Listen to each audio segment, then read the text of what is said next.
Hello, this is Rewind, Relax, Release. I'm your host, Daleena. This episode will be geared for sleep, so feel free to go ahead and start getting comfortable. Go ahead and make sure that your pillow is just right and adjust your blankets and settle in for a good night's sleep. And so as not to disturb your sleep later, I want to thank you for listening, and I would like to invite you to rate, review, and subscribe. It really does help if you do those things, and share this with any of your friends that might enjoy it. If you have any questions, comments, or episode suggestions, please feel free to email me at rewindrelaxrelease@gmail.com. Thank you for listening, and take care of yourself. You're worth it. Now let's get started.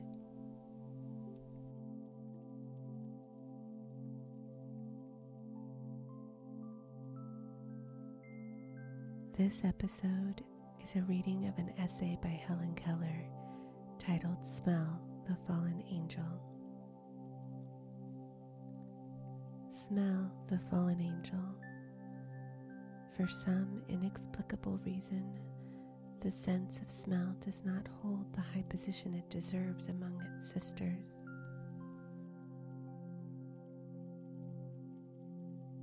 There is something of a fallen angel about it. When it woos us with the woodland scents and beguiles us with the fragrance of lovely gardens, it is admitted frankly to our discourse. But when it gives us warning of something noxious in our vicinity, it is treated as if the demon had gotten the upper hand of the angel and is relegated to outer darkness, punished for its faithful service. It is most difficult to keep the true significance of words when one discusses the prejudice of mankind, and I find it hard to give an account of odor perceptions which shall be at once dignified and truthful. In my experience, smell is most important, and I find there is a high authority for the nobility of the sense which we have neglected and disparaged. It is recorded that the Lord commanded the incense be burnt before him continually with a sweet savor. I doubt if there is any sensation arising from sight more delightful than the odors which filter through the sun-warmed, wind-tossed branches, or the tide of scents which swells, subsides, and rises again, wave on wave, filling the wide world with invisible sweetness. A whiff of the universe is making us dream of worlds we have never seen, recalls in a flash entire epochs of our dearest experience. I never smell daisies without living over again the ecstatic mornings that my teacher and I spent wandering in the fields, while I learned new words and the names of things. Smell is a potent wizard that transports us across thousands of miles and all the years we have lived.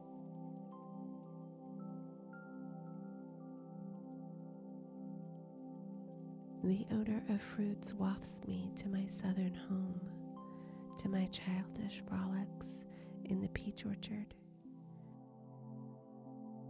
Other odors, instantaneous and fleeting, cause my heart to dilate joyously or contract with remembered grief.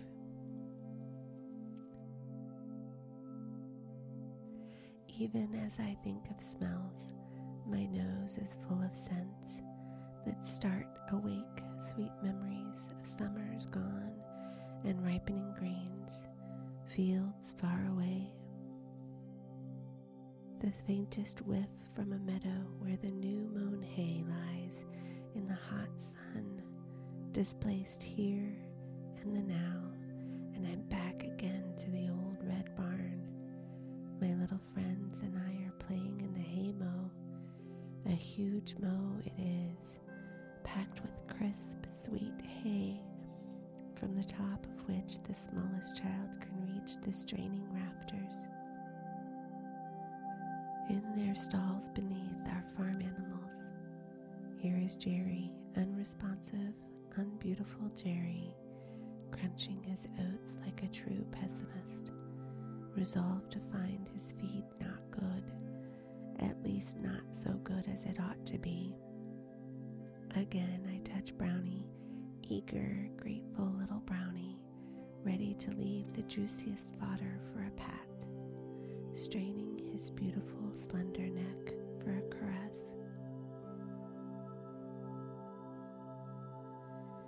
Nearby stands Lady Belle with sweet moist mouth, lazily extracting the sealed up chordle from timothy and clover, and dreaming of deep June pastures and murmurous streams. The sense of smell has told me of a coming storm hours before there was any sign of it visible. I noticed a first throb of expectancy, a slight quiver, a concentration in my nostrils. As the storm draws near, my nostrils dilate to better receive the flood of earth odors, which seem to multiply and extend until I feel the splash of rain against my cheek. As the tempest departs, receding farther and farther, the odors fade, becoming fainter and fainter, and die away beyond their bar of space.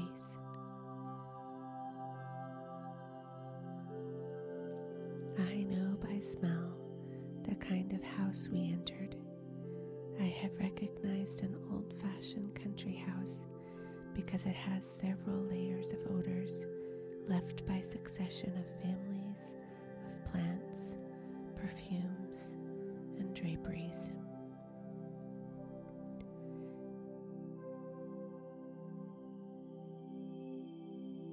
In the evening quiet, there are fewer vibrations than in the daytime, and then I rely more largely upon smell.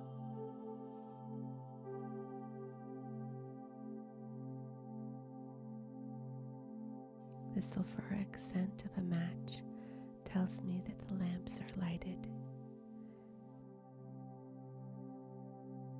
Later, I note the wavering trail of odor that flits about and disappears. It is the curfew signal. The lights are out for the night.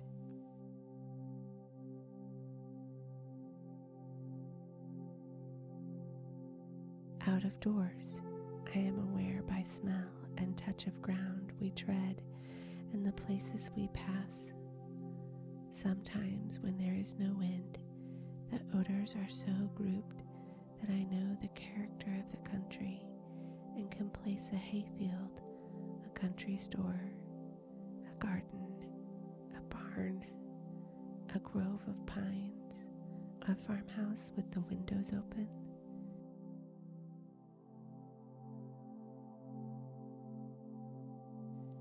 The other day I went to walk toward a familiar wood.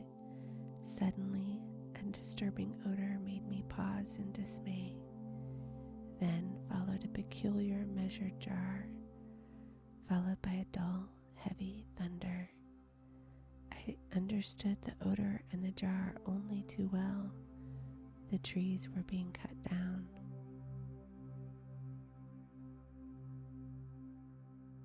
We climbed the stone wall to the left. It borders the wood which I have loved so long that it seems to be my peculiar possession. But today, an unfamiliar rush of air and an unwanted burst of sun told me that my tree friends were gone.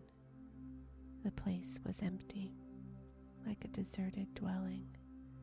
I stretched out my hand where once stood steadfast pines, great, beautiful, sweet. My hand touched raw, moist stumps. All about lay broken branches like antlers of stricken deer. The fragrant, piled up sawdust swirled and tumbled about me. An unreasoning resentment flashed through me at this ruthless destruction of beauty that I love. But there is no anger, no resentment in nature.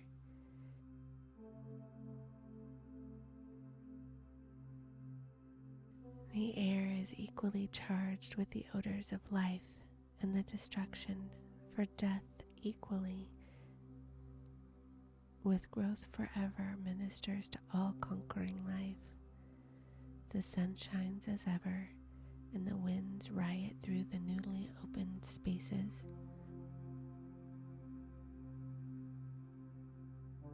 I know that a new forest will spring where the old one stood, as beautiful, as beneficent. Touch sensations are permanent and definite. Odors deviate and are fugitive, changing in their shades, degrees, and location. There is something else in odor which gives me a sense of distance. I should call it horizon, the line where odor and fancy meet at the faintest limit of scent.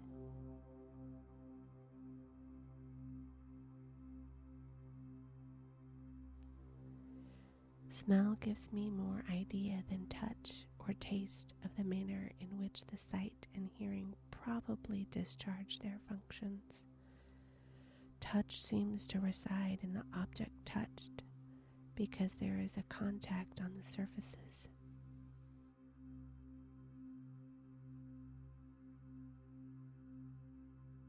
In smell, there is no notion of relivio, and odor seems to reside not in the object smelt, but in the organ. Since I smell a tree at a distance, it is comprehensible to me that a person sees it without touching it. I am not puzzled over the fact that he receives it as an image on his retina without relivio, since my smell perceives the tree as a thin sphere with no fullness or content.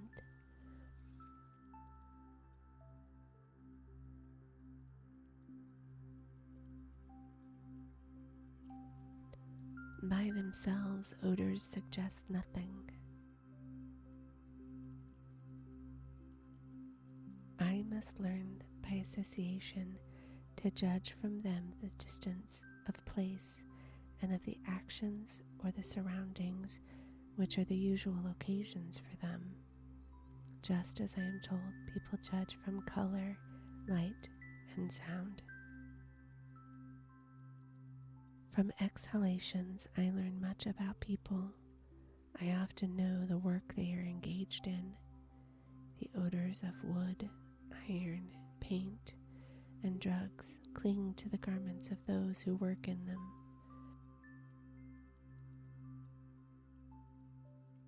Thus I can distinguish the carpenter from the ironworker, the artist from the mason or the chemist. When a person passes quickly from one place to another, I get a scent impression of where he has been.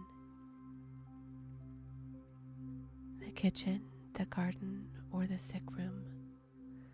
I gain pleasurable ideas of freshness and good taste from the odors of soap, toilet water, clean garments, woolen and silk stuffs, and gloves. I have not indeed the all-knowing scent of the hound or the wild animal. None but the halt and the blind need fear my skill in pursuit, for there are other things besides water, stale trails, confusing the cross tracks to put me at fault. Nevertheless, as human odors are as varied and capable of recognition as hands and faces, the dear odors of those I love are so definite, so unmistakable, that nothing can quite obliterate them.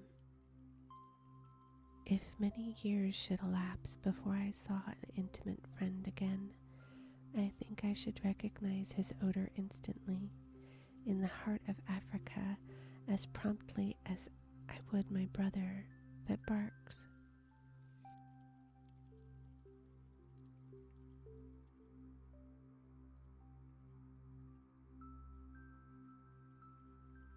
Once long ago in a crowded railway station, a lady kissed me as she hurried by. I had not even touched her dress, but she left a scent with her kiss, which gave me a glimpse of her. The years are many since she kissed me, yet her odor is fresh in my memory. It is difficult to put into word the thing itself, the elusive person odor.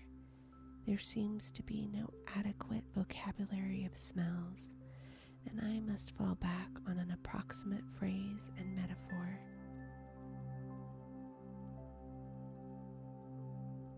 Some people have a vague, unsubstantial odor that floats about, mocking every effort to identify it. It is the will-o-wisp of my olfactory experience. Sometimes I meet one who lacks a distinctive person scent, and I seldom find such a one lively or entertaining. On the other hand, one who has a pungent odor often possesses a great vitality, energy, and vigor of mind. Masculine exhalations are as a rule stronger, more vivid, more widely differentiated than those of women. On the odor of young men, there is something elemental as a fire, storm, and salt sea. It pulsates with buoyancy and desire. It suggests all things strong and beautiful and joyous, and gives me a sense of physical happiness. I wonder if others observe that all infants have the same scent, pure, simple, undecipherable as their dormant personality. It is not until the age of 6 or 7 they begin to have perceptible individual odors. These develop and mature along with their mental and bodily powers. What I have written about smell, especially person smell, will perhaps be regarded as abnormal sentiment of one who can have no idea of the world of reality and beauty which the eye perceives.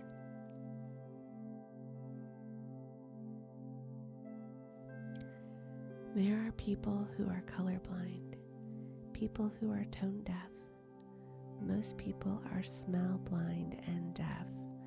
We should not condemn a musical composition on the testimony of an ear which cannot distinguish one chord from another, or judge a picture by the verdict of a colorblind critic. The sensation of smell, which cheer, inform, and broaden my life, are not less pleasant merely because some critic who treads the wide, bright pathway of the eye has not cultivated his olfactive sense. Without the shy, fugitive, often unobserved sensations, the certainties which taste and smell and touch give me, I should be obliged to take my conception of the universe wholly from others. I should lack the alchemy by which I now infuse into my world light, color, and the protein spark, the sensuous reality which enthreads and supports all the gropings of my imagination would be shattered.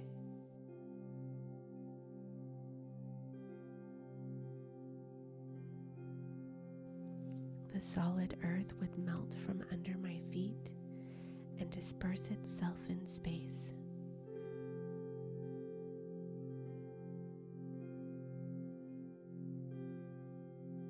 The objects dear to my hands would become formless, dead things, and I should walk among them as among invisible ghosts.